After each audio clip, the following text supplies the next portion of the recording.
তিন বন্ধু জাহির, মজিদ ও গোকুল সারাদিনের কাজকাম সেরে একটু বন্ধুদের সাথে বসে গল্প আর আড্ডা দিয়ে সময় পার করে।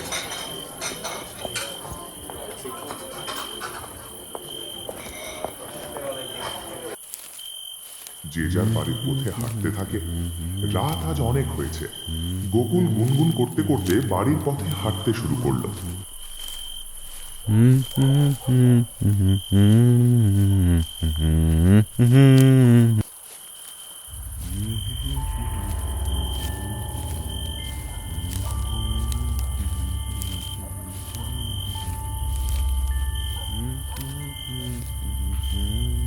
কিছুক্ষণ হাঁটার পর পাশের জঙ্গল থেকে একটা বাচ্চার কান্নার আওয়াজ ভেসে আসতে শুরু করলো।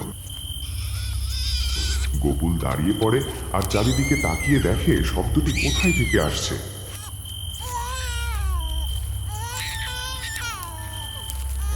রাস্তা থেকে নেমে জঙ্গলের ভেতরে হাঁটতে শুরু করলো গোকুল।